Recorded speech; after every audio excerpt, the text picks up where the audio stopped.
নমস্কার, news নাওর prime নিউজে আপনাদের সবাইকে স্বাগত। আমি রয়েছে আপনাদের সাথে আসছি চোখ রাখছি এই মুহূর্তে খবরে।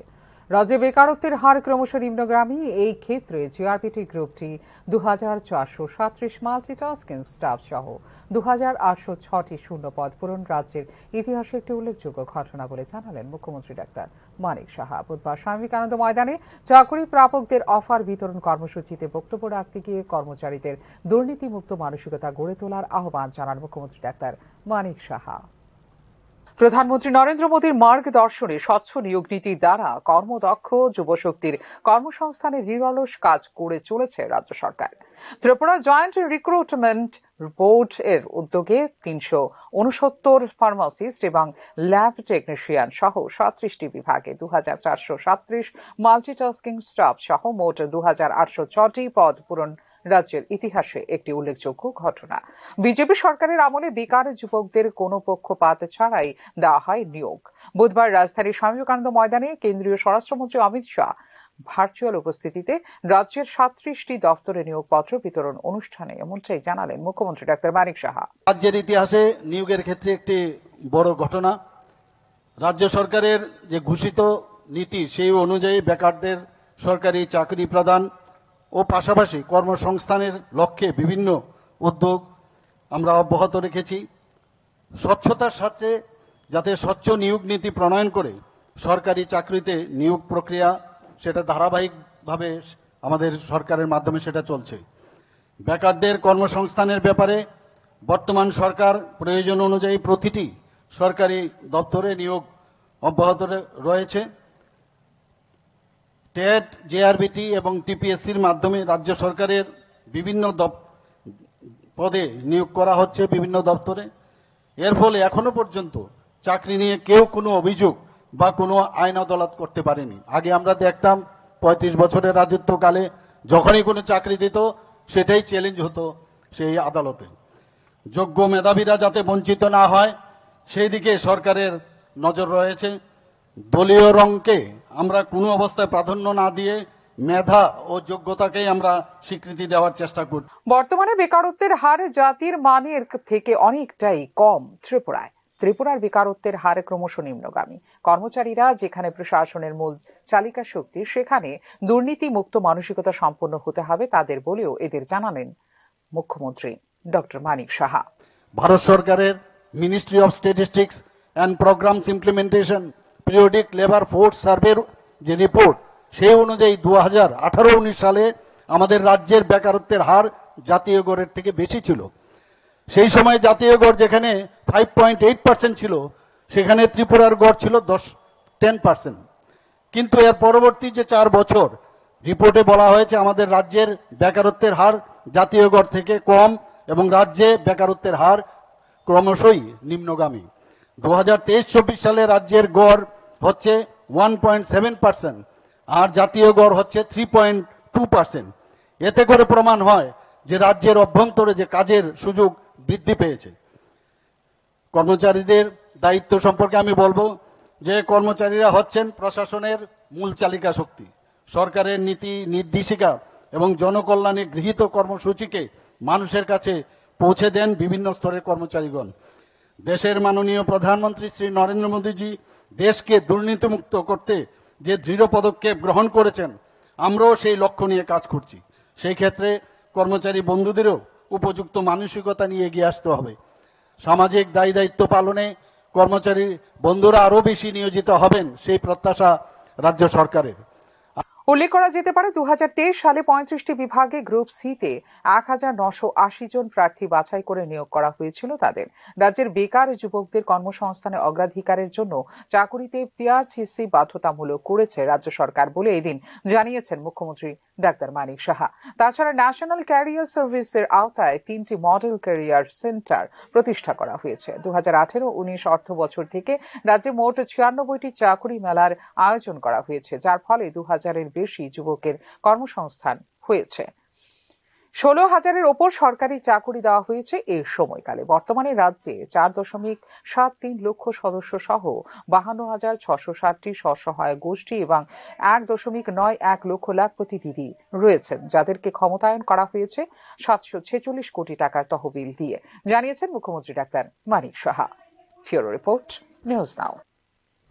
প্রধানমন্ত্রী নরেন্দ্র মোদীর নেতৃত্বে উত্তর পূর্বাঞ্চল দ্রুত গতিতে উন্নয়নের দিকে এগিয়ে যাচ্ছে। 2,806 জন মনোনীত প্রার্থীদের চাকরি প্রদানের মাধ্যমে বিকশিত ত্রিপুরা বিকশিত ভারত করার লক্ষ্যে এগিয়ে যাওয়া হয়েছে আরও এক ধাপ। বুধবার ত্রিপুরা সরকারের বিভিন্ন দপ্তরের মনোনীত প্রার্থীদের মধ্যে নিয়োগপত্র বিতরণ অনুষ্ঠানে এই কথা বলেন কেন্দ্রীয় স্বরাষ্ট্রমন্ত্রী অমিত শাহ।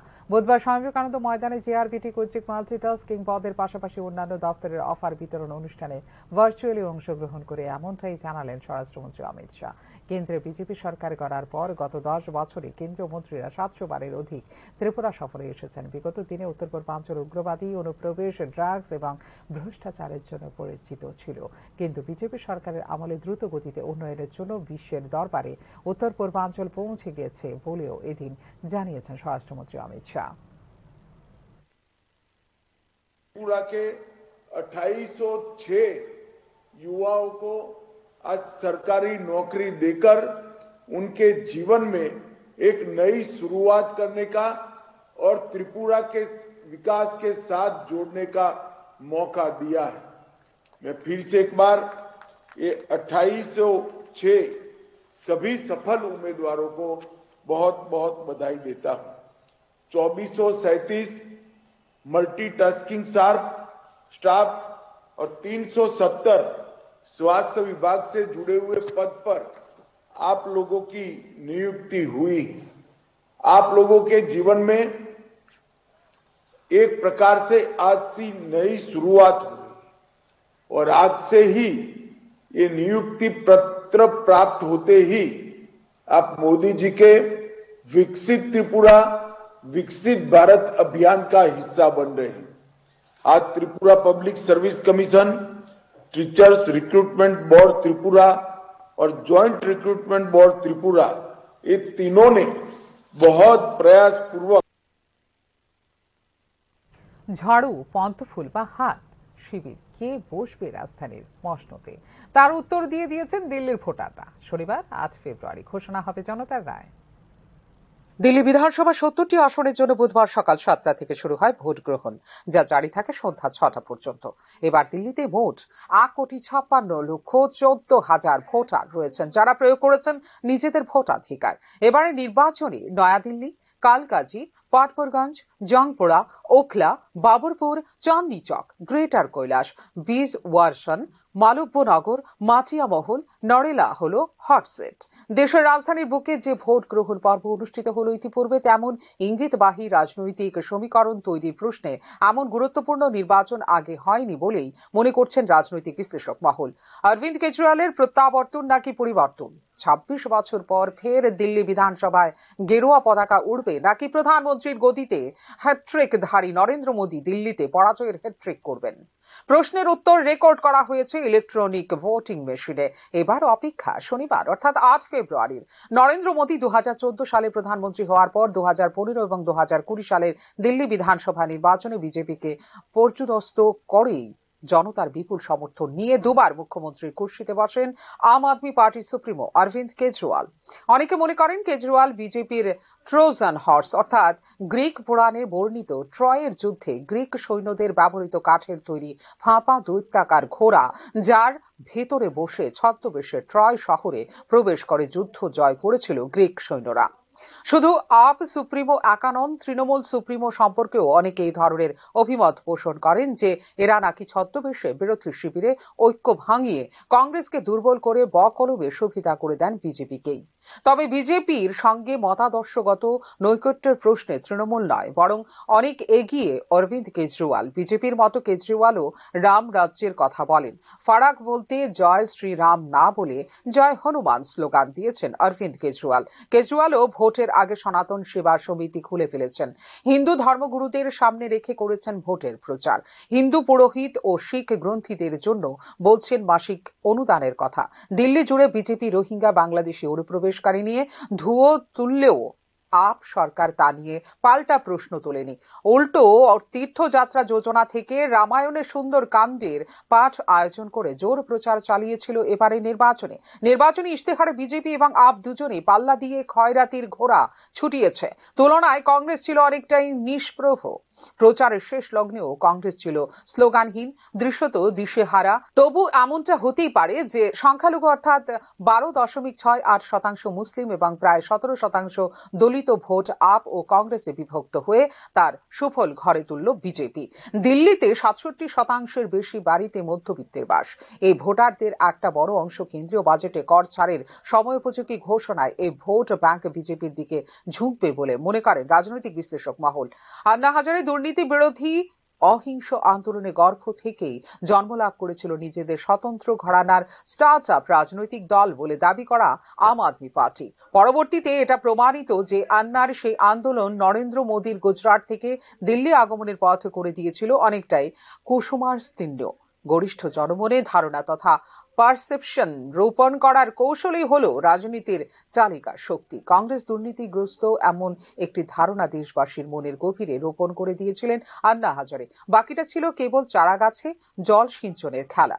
দক্ষ খেলোয়াড় হিসেবে সেই কাজটি করেছিলেন এবং করে চলেছেন প্রধানমন্ত্রী নরেন্দ্র মোদী। দিল্লির প্রচারেও ঠিক তাই করেছেন। যে সততার নামাবলী জড়িয়ে আপ দলটি ভূমিষ্ঠ হয়েছিল, সেই দল যে ক্ষমতায় বসে ধীরে ধীরে দুর্নীতির পরাকাষ্ঠা হয়ে উঠেছে। আবগারির চোরাপথে অর্জিত বিপুল অর্থে দিল্লির বাইরে দেশের অন্যান্য রাজ্যে ডঙ্কা বাজিয়ে ভোটে লড়াই করছে। জনমনে তেমন ধারণাটি প্রতিষ্ঠিত করতে কোনো কসুর বাকি রাখেনি বিজেপি। দু কামরার ফ্ল্যাট জীবন থেকে উঠে এসে রাজনীতিতে ভিআইপি সংস্কৃতিকে প্রত্যাখ্যান করার কথা বললেও কেজরিওয়াল দিল্লিতে নিজের সরকারি বাসভবনকে কার্যত প্রাসাদে পরিণত করেছেন। এটা কিন্তু ঘটনা। বিজেপি কটাক্ষ করে মুখ্যমন্ত্রী বাসভবনের নাম দিয়েছে শীর্ষ মহল। ভোটের বাজারে মুখ্যমন্ত্রী বাসভবনের অন্দরের একটি ভিডিও প্রকাশ করে বিজেপি দাবি করেছে এই মহলে 5 কোটি টাকার পর্দা আর বসানো হয়েছে 1 কোটি টাকার রেলিং। দুর্নীতি ঠেকাতে লোকপালের প্রতিশ্রুতি দিয়ে তিনি দিল্লির মুখ্যমন্ত্রী হলেও গত 10 বছরে লোকপাল নিয়োগ হয়নি দিল্লিতে। আজ দিল্লির এই নির্বাচন সর্বাপেক্ষা রিস্ক ফ্যাক্টর যদি কেউ থাকেন সেটা হলেন অরবিন্দ কেজরিওয়াল। এবার হেরে গেলে আপ দলটাকে অটুট রাখা মুশকিল হয়ে যাবে তার পক্ষে। দিল্লিতে হারলে পরের পর্বে পাঞ্জাবকে সম্ভবত আর ধরে রাখতে পারবেন না তিনি। আর তার খেলা এবার এতটাই ঝুঁকিপূর্ণ যে 5 নম্বর পেলেই হবে না। 70টি আসনের মধ্যে অন্তত 45 থেকে 50টি আসনে জিততেই হবে অরবিন্দ কেজরিওয়ালকে। আপ যদি কোনো ক্রমে পাশ করলে তা হলে এই দল দ্বিখণ্ডিত করে পাল্টা সরকার গড়ার দিকটিও কিন্তু খোলা রেখেছে ভারতীয় জনতা পার্টি। তবে এসব বিষয় পরিষ্কার হয়ে যাবে শনিবার 8 ফেব্রুয়ারি। ব্যুরো রিপোর্ট, নিউজ নাও।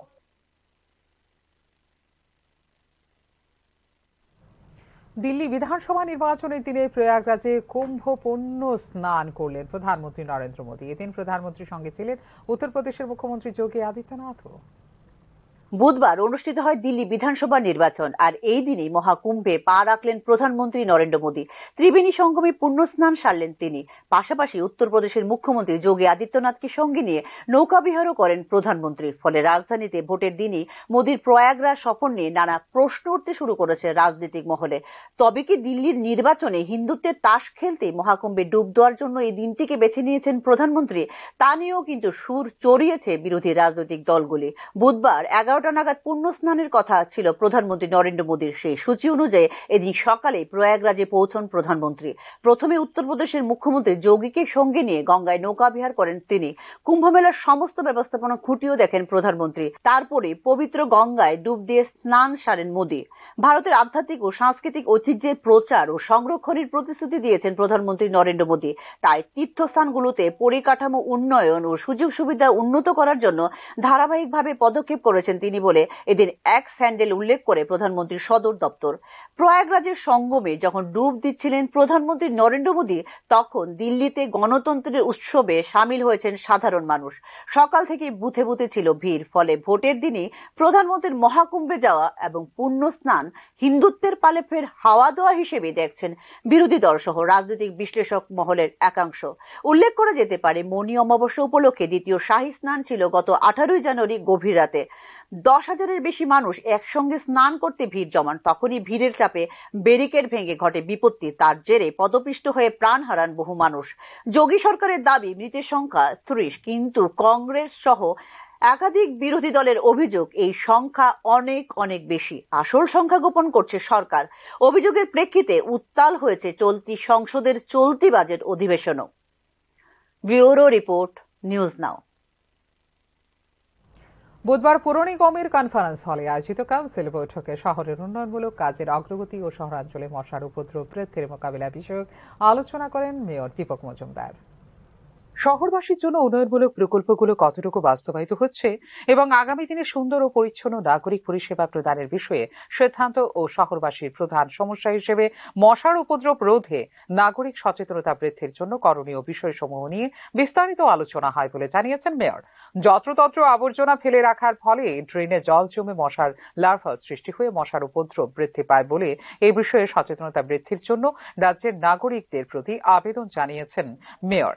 দপ্তরের দায়িত্বপ্রাপ্ত কর্মী সংখ্যা বাড়িয়ে মশা নিরোধক বিভিন্ন ওষুধ স্প্রে করার উপযুক্ত ব্যবস্থা গ্রহণ করা হবে বলে জানিয়েছেন তিনি। আখাউড়া খালে যথারীতি কভার ড্রেন করে শহরে নিষ্কাশনী ব্যবস্থা সঠিক পদ্ধতিতে চালু থাকলেও কালাপানিয়া এলাকার খালের জল বাংলাদেশে যাওয়ার ক্ষেত্রে বাঁধ নির্মাণ করায় জল নিষ্কাশনী ব্যবস্থার ক্ষেত্রে প্রযুক্তিগত ও যান্ত্রিক বাধার সৃষ্টি হয়েছে। তবে সরকারের সঙ্গে আলোচনা সাপেক্ষে এই ব্যাপারে দ্রুত পদক্ষেপ গ্রহণ করা হবে বলে জানিয়েছেন মেয়র দীপক মজুমদার। বাংলাদেশে যায় আমাদের মেইন যেটা হার্টলাইন, যেটা একটা হচ্ছে আখাউড়া খাল, একটা হচ্ছে কালাপানিয়া। শহরের সমস্ত জল এটা বাংলাদেশে যায়, কিন্তু এখন বাংলাদেশের অস্থির পরিস্থিতিতে আমরা দেখেছি বাংলাদেশে ওই জায়গাতে বাঁধ দিয়ে দিয়েছে। কালাপানিয়া জলটা ইচ্ছে করলে আমরা পরিষ্কার করে পাস করতে পারছি না। এটা আগে মধ্যে মধ্যে বিএসএফ এবং বিডিআর সঙ্গে কথা বলে আমরা এই সময় খুলে দিত, আমরা কাজ করতে পারতাম, শহরটা পরিষ্কার, জলটা সুন্দরভাবে এখান থেকে বেরিয়ে যেত। কিন্তু এবার অস্থির রাজনৈতিক পরিস্থিতি বাংলাদেশে ওরা যেটা পরবর্তী সময় দিত মার্চের পরে, এরা আগে দিয়ে দিয়েছে। এই কারণে আমাদের শহরে জলটা কালাপানি দিয়ে বেরোচ্ছে না। এই কারণে কিছুটা জল শহরের বিভিন্ন ড্রেনে জমে আছে, সেখানে মশার উপদ্রব হচ্ছে। আমাদের সরকারের তরফ থেকে, আমাদের পৌর তরফ থেকে চেষ্টা করা হচ্ছে ওই সরকারের সঙ্গে কথা বলে যাতে বাঁধটা সরিয়ে দেওয়া যায়। এছাড়া বিভিন্ন এলাকায় ওয়ার্ড অফিস নির্মাণ ও জোনাল এলাকার নির্মাণের জন্য রাজস্ব দপ্তরের নিকট অর্থ বরাদ্দ করার জন্য আবেদন জানানো হয়েছে বলে এদিন জানিয়েছেন mayor Dipak Majumdar. Bureau report, news now. উত্তর ত্রিপুরা জেলা শাসকের কার্যালয়ে মৃত্যু হল এক কর্তব্যরত পুলিশ কর্মীর। নবীন চাকমা নামে এই পুলিশ কর্মীর হৃদরোগে আক্রান্ত হয়ে মৃত্যু হয়েছে বলে প্রাথমিকভাবে জানিয়েছেন চিকিৎসকরা। উত্তর ত্রিপুরা জেলার জেলা শাসক কার্যালয়ে ইভিএম মেশিনের স্ট্রং রুমে কর্তব্যরত অবস্থায় ছিলেন কনস্টেবল নবীন চাকমা। বুধবার সকাল 6টা নাগাদ আচমকায় মাটিতে লুটিয়ে পড়েন কর্তব্যরত পুলিশ কর্মী নবীন চাকমা।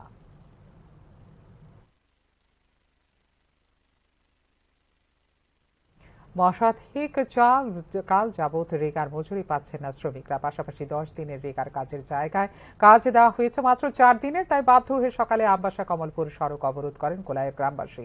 অবরোধের জেরে স্তব্ধ হয়ে পড়ে যান চলাচল, তাতে চরমে পৌঁছে যাত্রী দুর্ভোগ। মাসাধিক কাল ধরে রেগার কাজের মজুরি পাওয়া যাচ্ছে না। এই বিষয়ে একাধিকবার পঞ্চায়েতে জানানো হলেও সমস্যার সমাধানে নেওয়া হচ্ছে না কোনো উদ্যোগ বলে অভিযোগ করেন রেগা শ্রমিকরা। পঞ্চায়েত থেকে 10 দিনের কাজের কথা বলে 4 দিন কাজ করানো হয়েছে, বাকি 6 দিনের কাজ নিয়ে তালবাহানা করা হচ্ছে। তাই বাধ্য হয়ে এই পথ অবরোধ বলে অভিযোগ করেন গ্রামবাসী। এদিকে ঘটনা খবর পেয়ে সেখানে ছুটে যান পঞ্চায়েতের উচ্চপদস্থ আধিকারিকরা। অবলম্বনে তাদের সব দাবি মানা হবে বলে প্রতিশ্রুতি দেওয়ার পরেই প্রত্যাহার করা হয় অবরোধ কর্মসূচি। তাতে সাথে সাথেই তাকে নিয়ে যাওয়া হয় ধর্মনগর হাসপাতালে, সেখানে তাকে মৃত বলে।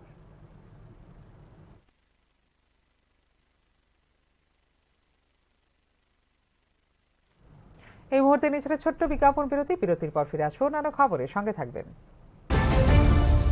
আপনি দেখছেন নিউজ নাও, আমরা জানি কোনটা খবর।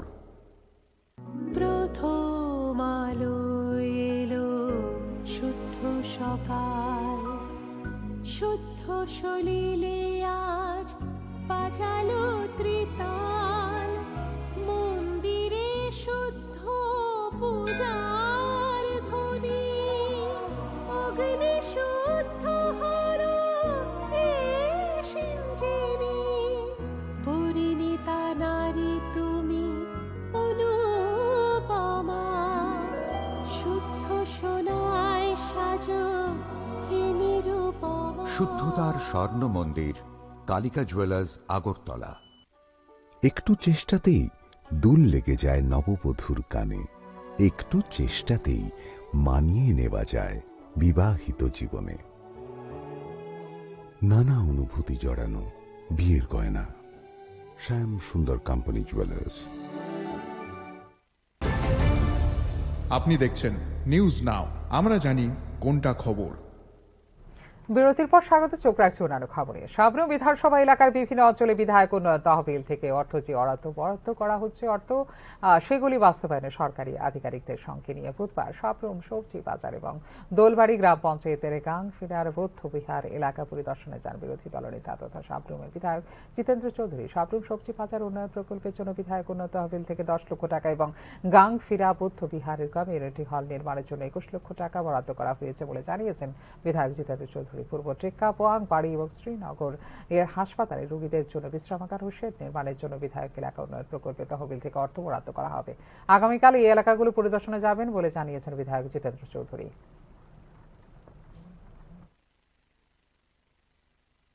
আমার যে বিধায়ক এলাকা উন্নয়ন প্রকল্প যত সামান্য যে তহবিল আছে, এই তহবিল থেকে এখানে একটা এই কমিউনিটি হলের স্যাংশন করা হয়েছে, টেন্ডার হয়েছে। সাবরুম যে মার্কেট শহরের নগর পঞ্চায়েতের মধ্যে, ওখানে একটা যারা সবজি বিক্রি করেন ডেলি, তারা দীর্ঘদিনের দাবি একটা সেট করে দেওয়ার জন্য, তো আজকে এটাও স্যাংশন হয়েছে। আগরতলায় অবস্থিত বাংলাদেশের সহকারী হাই কমিশনে ভিসা পরিষেবা চালু হলো বুধবার থেকে। একই সাথে চালু হলো কনসুলার সেবাও। বিজ্ঞপ্তি দিয়ে জানালো বাংলাদেশের সহকারী হাই কমিশন। প্রায় 2 মাস বন্ধ থাকার পর বুধবার থেকে পুনরায় চালু হলো আগরতলা থেকে বাংলাদেশের ভিসা প্রদান প্রক্রিয়া। গত 3 ডিসেম্বর 2024 থেকে বন্ধ ছিল এই ভিসা প্রদানের কাজ। 5 ফেব্রুয়ারি 2025 বুধবার পুনরায় চালু হলো আগরতলা থেকে বাংলাদেশের ভিসা প্রদান কর্মসূচি। একই সাথে চালু হলো বাংলাদেশের সহকারী হাই কমিশনে কনসুলার সেবাও। নিরাপত্তাজনিত কারণে আগরতলা থেকে বাংলাদেশের ভিসা বন্ধ করে দেওয়া হয়েছিল গত প্রায় 2 মাস আগে। বাংলাদেশের সংখ্যালঘু হিন্দুদের উপর নির্যাতন এবং ধর্মগুরু চিন্ময় কৃষ্ণ দাসের গ্রেপ্তারের প্রতিবাদে গত 2রা ডিসেম্বর 2024 আগরতলায় বাংলাদেশের ভিসা অফিসের সামনে বিক্ষোভ প্রদর্শন করে হিন্দু সংঘর্ষ সমিতি। ওই সময় কতিপয় বিক্ষুব্ধ লঙ্ঘন করে বাংলাদেশ ভিসা অফিসের প্রাঙ্গণ। এরপরই নিরাপত্তাজনিত কারণে বন্ধ করে দেওয়া হয় বাংলাদেশের সহকারী হাই কমিশন থেকে ভিসা প্রদান। কেন এখানে আসা আপনাদের? আসছিলাম এখানে দাদা ভিসা লাগানোর জন্য, অনেকদিন বন্ধ আছিল তো, সেজন্য আমরা আজকে কালকে নিয়ে বলছিলাম চালু করছে আজকে, সেজন্য আমরা আইছি। এখন চালু দেখছি, আমরা খুশি হয়েছি, ভিসা চালু হওয়ার কারণে আমরা খুশি। কথা কইছেন ভিতরে জমা দিছেন? হ্যাঁ, জমা দিয়েছি। কবে দিব কি কিছু কইছে? দিব 8 তারিখে। এখন দেওয়াটা একদম শর্টকাট করে দিয়েছে, 3 দিনের মধ্যে দিয়ে দেন। কোথায় যাবেন? আমি এখন যাবো বাংলাদেশ। বাংলাদেশ কোন জায়গা? আসার মূল কারণটা কি? কি কারণে কেন এখানে আসলেন? আমি এখানে ভিসা জমা দেওয়ার জন্য এসেছি। তো আমি বাংলাদেশ যাওয়ার খুবই ইচ্ছা, তো আমার ওখানে মামার তারা থাকে, তো ওখানে যাবো আর কি। এতদিন তো বদ্ধ ছিল। হ্যাঁ। এতদিন কি মানে এসে ট্রাই করেছিলেন? তার আগেও একবার এসেছিলাম, তো ওখানে কিছু ঝামেলা হচ্ছিল, তার জন্য হয়নি। আচ্ছা, আপনি আবার এসেছি। ভিসাটা কি ভিসা? কি টুরিস্ট ভিসা না মেডিকেল ভিসা? কি বিষয়ের জন্য আপনি অ্যাপ্লাই করেছিলেন? অ্যাকচুয়ালি ওখানে আমার রিলেটিভ থাকে, অনেকেই থাকে, তো তাদের সাথে মিট করার জন্য যাচ্ছি। কতদিনের ভিসা দিয়েছে দেবেন? 1 বছরের জন্য। 1 বছর। ভিসা বন্ধ থাকার ফলে যথেষ্ট বিপাকে পড়েছিলেন 2 দেশের জনগণ। সাধারণ সময়ে প্রতিদিন প্রায় 250 থেকে 300 জনকে ভিসা প্রদান করা হয় আগরতলায় অবস্থিত বাংলাদেশের সহকারী হাইকমিশন থেকে। কিন্তু গত 2 মাসে ভিসা প্রদান কর্মসূচি বন্ধ থাকায় বিপাকে পড়েছেন উভয় দেশের সাধারণ মানুষ। অসুবিধার তো সম্মুখীন হবেন, তো পাবলিক সার্ভিস কিছু বন্ধ থাকলে সম্মুখীন তো হতেই হবে। কি নিতে আইছেন? কেন আইছেন? ভিসা অ্যাপ্লাই করতে এসেছি। কোথায় যাবেন? চান্দিনা, বাংলাদেশ। তো খুশি নি এখন আবার চালু হয়েছে বলে? ডেফিনেটলি। আসলে ওই আমার মেয়েদের ভিসা ছিল না, তো ওদের ভিসা জমা দেওয়ার জন্য আসা। আমাদের ছিল, মেয়েদের ছিল না, হঠাৎ করে বন্ধ হয়ে যাওয়ার জন্য ওদের ভিসা নাই, অনেক কষ্ট হয়ে গেছিল আমাদের জন্য। রাতে কোলাতে আবার নতুন করে আসছে ওদের ভিসা দেওয়ার জন্য। অনেকদিন তো বদ্ধ ছিল। অনেকদিন বন্ধ ছিল। আজকে পুনরায় খুলেছেন, মানে কি কি উপকার হবে বলে মনে করছেন? আবার পুনরায় কি কি উপকার হবে আপনার যারা বিশাল এটা তো অবশ্যই, যেহেতু ওখানে আমার বাপের বাড়ি আছে, ওদের সাথে যোগাযোগ করতে পারতেছি না, দেখতে পারতেছি না, এই যে ওদের ভিসা ছিল না, সেই জন্য এখন ওদের ভিসা লাগাতে পারছি, আবার যেতে পারবো টেকনাফ বাপের বাড়িতে।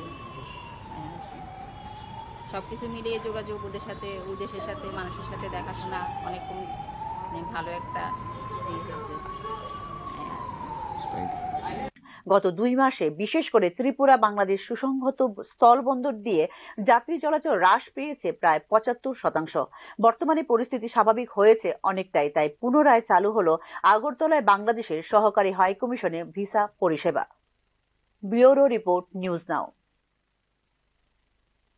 দক্ষিণ জেলা প্রশাসনের উদ্যোগে বুধবার শান্তির বাজার মহকুমার বেতাগা সরকারি মহাবিদ্যালয়ে অনুষ্ঠিত হয় ভূমিকম্পের উপর একটি বিশেষ মহড়া প্রদর্শনী। এই মহড়া প্রদর্শনীতে মহাবিদ্যালয়ের অধ্যক্ষ, ছাত্রছাত্রী সহ এলাকার উৎসাহী জনতার ভিড় ছিল লক্ষণীয়। এনডিআরএফ টিম, জিএসআর, নবম বাহিনী দুর্যোগ মোকাবেলা team, Tripura police, fire service, civil defence, বিদ্যুৎ দপ্তরের কর্মী সহ ডিজাস্টার ম্যানেজমেন্টের আধিকারিকরা এই মহড়া প্রদর্শনীতে অংশগ্রহণ করে। মক ড্রিল মাধ্যমে আমরা জনসাধারণকে, বিশেষ করে আমাদের ইউথ যারা আছে তাদেরকে এটা বলার জন্য চেষ্টা করেছি যে সবাই মিলিয়ে যদি আমরা ট্রেনিং এবং অ্যাওয়ারনেস নিয়ে যদি আমরা সবাই যদি প্রিপেয়ার থাকলে পরে আমাদের জন্য যে কোনো ন্যাচারাল ডিজাস্টারের মধ্যেও লস অফ প্রপার্টি হো, লস অফ লাইফ হো, এটা মিনিমাইজ করতে পারবো। আমাদের সিভিল ডিফেন্স ভলেন্টিয়ার্স এবং আপদা মিত্রা ভলেন্টিয়ার্সও আজকে এই প্রোগ্রামের মধ্যে যুক্ত আছে।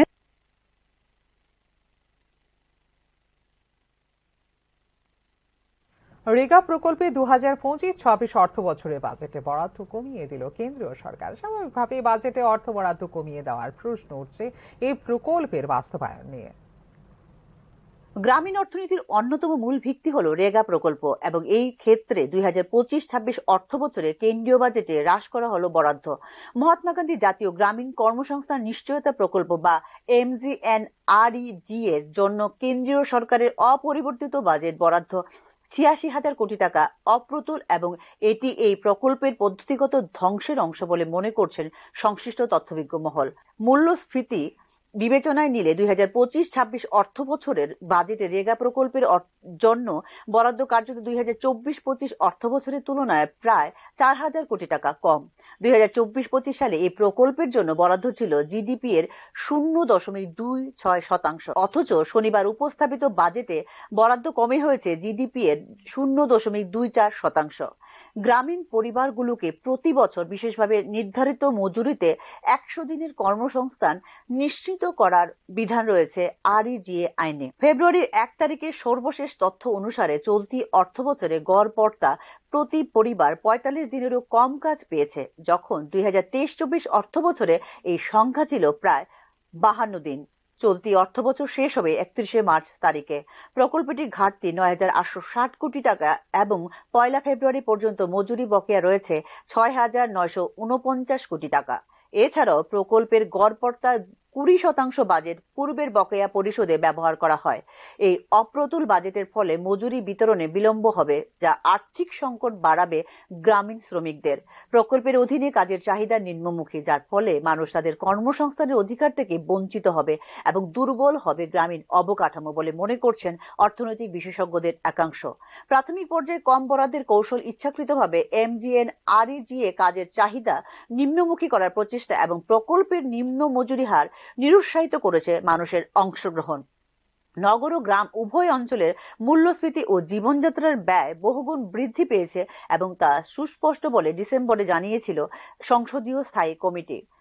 ভারতে প্রয়োজন ভিত্তিক ন্যূনতম মজুরি দৈনিক 375 টাকা হওয়া উচিত এবং রেগার মজুরি সেই অনুযায়ী করার সুপারিশ 2019 সালে করেছিল একটি বিশেষজ্ঞ কমিটি।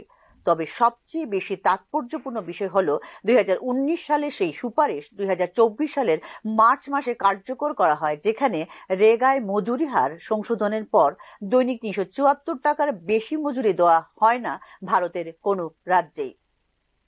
ব্যুরো রিপোর্ট, নিউজ নাও।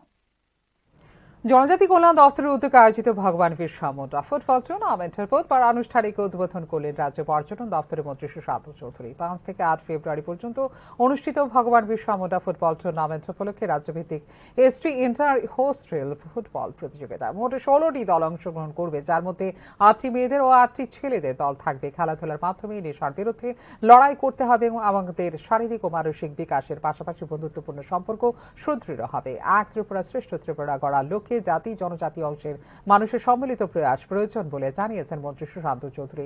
রাজ্যের যুব সমাজকে নেশার করাল গ্রাস থেকে রক্ষা করতে রাজ্য উপজাতি দপ্তরের এই ধরনের উদ্যোগ প্রশংসনীয় বলেও দপ্তরের মন্ত্রী বিকাশ দেববর্মা সহ আধিকারিকদের ধন্যবাদ জানিয়েছেন রাজ্য পর্যটন দপ্তরের মন্ত্রী সুশান্ত চৌধুরী।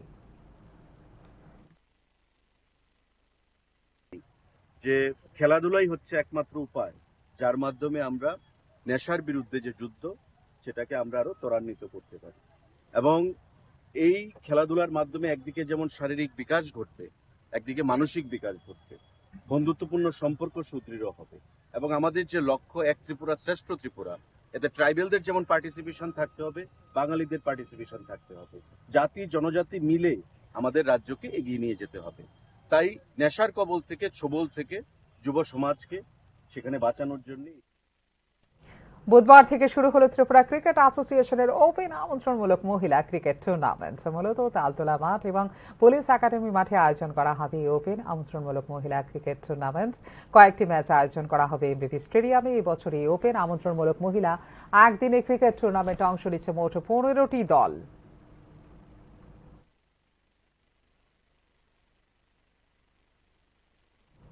মালয়েশিয়ার কুয়ালালামপুরে অনুষ্ঠিত আইসিসি অনূর্ধ্ব 19 মহিলা টি20 বিশ্বকাপের দ্বিতীয় সংস্করণে ভারতের অনূর্ধ্ব 19 মহিলা ক্রিকেট দল অপরাজিত থেকে চ্যাম্পিয়নশিপ শিরোপা জিতেছে। ভারত এই ঐতিহাসিক জয়ের মূল অবদানকারীদের মধ্যে রয়েছেন ফিল্ডিং কোচ আগরতলার শ্রাবণী দেবনাথ। এই জয় শুধু দলের নয়, ভারতের প্রতিটি উচ্চাকাঙ্ক্ষী তরুণ ক্রিকেটারের জয় বলে জানিয়েছেন শ্রাবণী দেবনাথ। এই জয় মহিলাদের ক্রিকেটে ভারতের ক্রমবর্ধমান আধিপত্যের আরেকটি মাইল ফলক চিহ্নিত করে এবং বিশ্বমানের ক্রীড়া প্রতিভা অন্বেষণে ত্রিপুরার ক্রমবর্ধমান অবদানকে তুলে ধরে বলেও জানিয়েছেন শ্রাবণী দেবনাথ। এখনকার মতো এই মুহূর্তে সংবাদ এই পর্যন্ত। অন্যান্য আপডেটস দেখার জন্য অবশ্যই নজর রাখতে হবে নিউজ নাওর পর্দায়। নমস্কার, শুভরাত্রি।